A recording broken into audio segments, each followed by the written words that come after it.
ETF index mutual funds నేర్చుకుని stock మార్కెట్లో రాణించాలనుకుంటున్నారా? వెంటనే ఈ నెంబర్కి కాల్ చేయండి.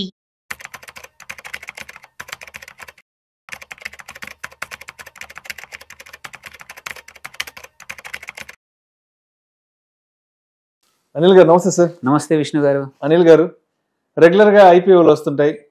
ఐపీఓలు వస్తుంటే మనం కూర్చొని మాట్లాడుకుంటుంటాం. బట్ ఈసారి వచ్చేది రెగ్యులర్ ఐపీఓ కాదు sir, India's first ever GIFT City IPO. అవును. సో గిఫ్ట్ సిటీ నుంచి వస్తున్న ఫస్ట్ ఎవర్ ఐపీఓ రాబోతుంది. XED కంపెనీ, ఎక్సిడ్ అంటారు, XED. సో XED కంపెనీకి సంబంధించిన కంప్లీట్ డీటెయిల్స్ అండ్ మన ఆడియన్స్కి ఇవ్వగలరు. అసలు ఏంటి, అసలు ఈ కంపెనీ దేని గురించి వర్క్ చేస్తుంది, ఈ కంపెనీ ప్రోడక్ట్ ఏంటి, లేదంటే కంపెనీ సర్వీస్ ఏంటి, అండ్ అదేవిధంగా అసలు వీళ్ళు ఎంత ఫండ్ రైజ్ చేయబోతున్నారు ఐపీఓ ద్వారా, అండ్ దీంట్లో ఎవరు ఇన్వెస్ట్ చేయొచ్చు, ఎవరు ఇన్వెస్ట్ చేయకూడదు, అండ్ అదేవిధంగా ఇది ఒక historic IPO because first ever GIFT City IPO కాబట్టి, అండ్ అదేవిధంగా అసలు ఎవరు ఇన్వెస్ట్ చేయొచ్చు, ఎవరు ఇన్వెస్ట్ చేయకూడదు, దీంట్లో ఉన్న లాభ నష్టాలు ఏంటంటే ఒక్కసారి మన ఆడియన్స్కి ఒక ఇన్ఫర్మేషన్, ఒక ఎడ్యుకేటివ్ పర్పస్గా మాట్లాడుకుందాం. ఫస్ట్ ఇంపార్టెంట్ థింగ్ ఏంటంటే మీ క్వశ్చన్లో లాస్ట్ పాయింట్ చెప్తాను. ఇది వెరీ హిస్టారిక్ అనమాట. ఇంతవరకు ఏంటంటే మనము NSE, BSE మిగిలిన ఎక్స్చేంజ్లో వాటిలోనే ఐపీఓస్ చూసాం. గిఫ్ట్ సిటీ అనేది ఏదైతే IFSC international finance service centre ఏదైతే ఉందో, ఇది పర్పస్ ఏంటి, హాంకాంగ్, మారిషస్ లాంటి ఆఫ్ షోర్ డెస్టినేషన్ని కూడా బీట్ చేసి వేరే కంట్రీస్ నుంచి, మన NRIs నుంచి ఆర్ ఫారిన్ ఇన్స్టిట్యూషనల్ ఇన్వెస్టర్స్ నుంచి కూడా ఇండియన్ మార్కెట్స్లోకి డబ్బులు వచ్చే విధంగా చేయడానికి స్టార్ట్ చేసిన ఇన్స్టిట్యూషన్ ఈ గిఫ్ట్ సిటీ ఆర్ ఒక ప్లేస్. సో దీంట్లో ఫస్ట్ టైం అంటే ఆల్రెడీ ఫ్యూ ఇయర్స్ నుంచి ఆపరేషన్లో ఉంది. అవి ఫండ్ రూపంలో కానీ వేరే రూపంలో ఆపరేట్ అవుతున్నాయి. కొన్ని అక్కడ ఎక్స్చేంజెస్, స్టాక్ ఎక్స్చేంజెస్ ఉన్నాయి. బట్ ఫస్ట్ ఐపీఓ మాత్రం ఈ XED అనే కంపెనీ రాబోతోంది. సో అంటే హిస్టారిక్గా చూసుకుంటే మాత్రం ఫస్ట్ది ఎప్పుడు మనం ఎప్పుడు గుర్తుండిపోయేది. అక్కడ కూడా 2 ఎక్స్చేంజ్లు ఉన్నాయి. నేషనల్ స్టాక్ ఎక్స్చేంజ్దే, NSEదే, IFSC అనే ఒక సపరేట్ ఎక్స్చేంజ్ ఉంది, అందులో కూడా లిస్ట్ అవుతుంది. ఇంకోటి ఇండియా INX అనే ఇంకో ఎక్స్చేంజ్ ఉంది. ఈ రెండిట్లలో లిస్ట్ అవ్వబోతున్న ఫస్ట్ ఐపీఓ అనమాట. ఎగ్జిస్టింగ్ కంపెనీస్ కాకుండా ఇది కొత్తగా అవుతుంది. ఈ కంపెనీ వచ్చేసి ఎడ్యుకేషన్ కంపెనీ. ఇది ఒక ఎడ్యుకేషన్ టెక్నాలజీ కంపెనీ. మీరు అన్నట్టు $12 మిలియన్ రేజ్ చేయడానికి మార్కెట్లోకి వస్తుంది. అందులో కూడా ఏంటంటే ఒక 2.4 మిలియన్ ఏమో offer for sale, existing investors exit అవుతున్నారు. ఒక 9.6 మిలియన్ ఏమో కొత్తగా షేర్స్ ఇష్యూ చేస్తున్నారు అనమాట. సో ఇది ఏంటంటే ఐవీ లీగ్ మన యూనివర్సిటీస్ ఏవైతే ఉన్నాయో వాటితో పార్ట్నర్షిప్లో executive education, not regular education, ఈ XED అనే పేరులో ఉంది. XED ఎవరైతే high level individuals, business leaders ఉన్నారో వాళ్ళు ఈ ఆక్స్ఫర్డ్లో కానీ, కార్నెల్లో కానీ ఏవైతే ఐవీ లీగ్ కాలేజీల్లో ఉన్నాయో వాటి ద్వారా ఎగ్జిక్యూటివ్ ఎడ్యుకేషన్లో ఉన్న సంస్థ అన్నమాట. సో ఇది ఇంపార్టెంట్ కన్నా, కంపెనీ ఇంపార్టెన్స్ కన్నా కూడా ఈ ప్రాసెస్ ఎందుకు ఇది హిస్టారికల్లీ ఇంపార్టెంట్, దీని ద్వారా నెక్స్ట్ వచ్చే కంపెనీలు ఏంటి, ఎలాంటివి రావచ్చు అనేది మోర్ ఇంపార్టెంట్ ఈ కాంటెక్స్ట్లో. ఇక్కడ ఏంటంటే NRIs కానీ, ఫారిన్ ఇన్స్టిట్యూషనల్ ఇన్వెస్టర్స్ కానీ, ఫారిన్ ఇండివిజువల్స్ కానీ, ఎనీ పోర్ట్ఫోలియో ఇన్వెస్టర్స్ కానీ, ఓవర్సీస్ సిటిజన్స్ అంటాము, OCIs అంటాము, OCI కార్డు ఉన్న వాళ్ళు ఉంటారు, వాళ్ళు కానీ వాళ్ళందరూ కూడా ఈజీగా డబ్బులు ఇక్కడ ఇన్వెస్ట్ చేయొచ్చు ఈ ఐపీఓలో. ఎటువంటి ఇబ్బందులు ఉండవు. అదే రెసిడెంట్ ఇండియన్స్ ఎవరైతే ఇండియాలో రెసిడెన్సీ ఉందో, అంటే రెసిడెన్సీ నామ్స్ ప్రకారం ఏంటంటే 180 రోజులు ఒక సంవత్సరంలో నువ్వు ఇండియాలో ఉంటే నువ్వు రెసిడెంట్, బయట ఉంటే ROR అంటారు, దాని మల్టిపుల్ క్లాసిఫికేషన్స్ ఉన్నాయి. బట్ నువ్వు ఇండియన్ రెసిడెంట్స్ ఎవరైనా సరే గిఫ్ట్ సిటీ ఐపీఓలో పార్టిసిపేట్ చేయాలంటే మాత్రం కండిషన్స్ ఉంటాయి. You cannot just participate. చేయాలంటే RBI యొక్క LRS అంటాం. ఏమంటారు, ఇది లిబరలైజ్డ్ రెమిటెన్స్ స్కీమ్.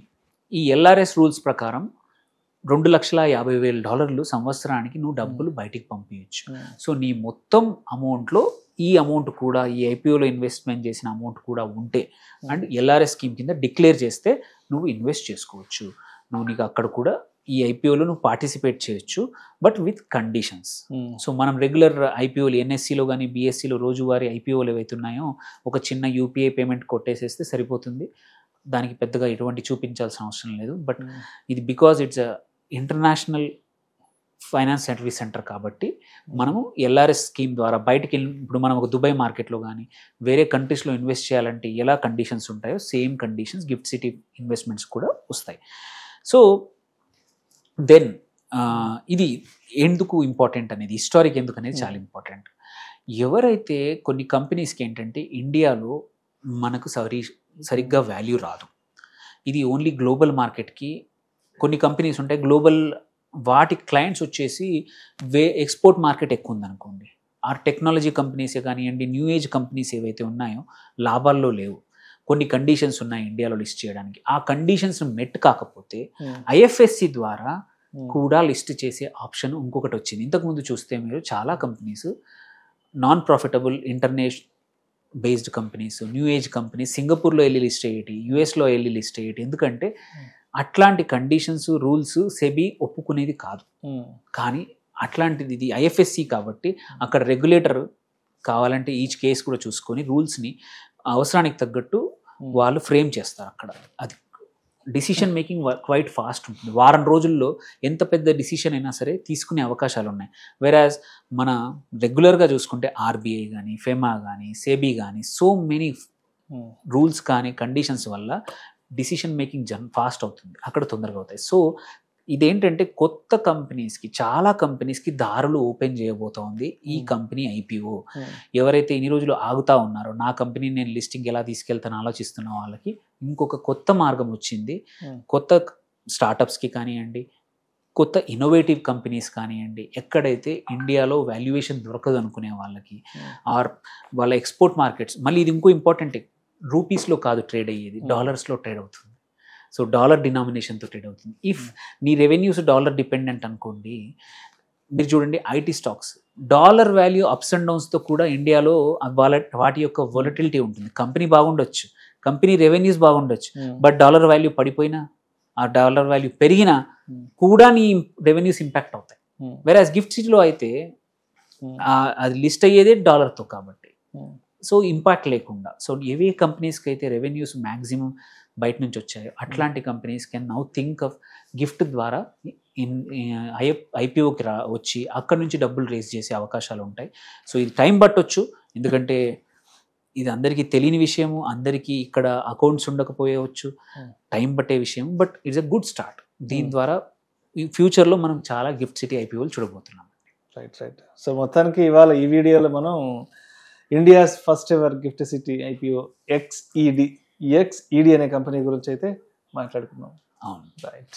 సో ప్రేక్షకులకు మరొకసారి విజ్ఞప్తి, ఈ వీడియోలో మాట్లాడుకున్న అంశాలు కేవలం ప్రేక్షకులకు అవగాహన కొరకు, ఇన్ఫర్మేషన్ కొరకు, ఎడ్యుకేషన్ పర్పస్ కొరకు మాత్రమే వీటి గురించి ప్రస్తావించడం అయినది.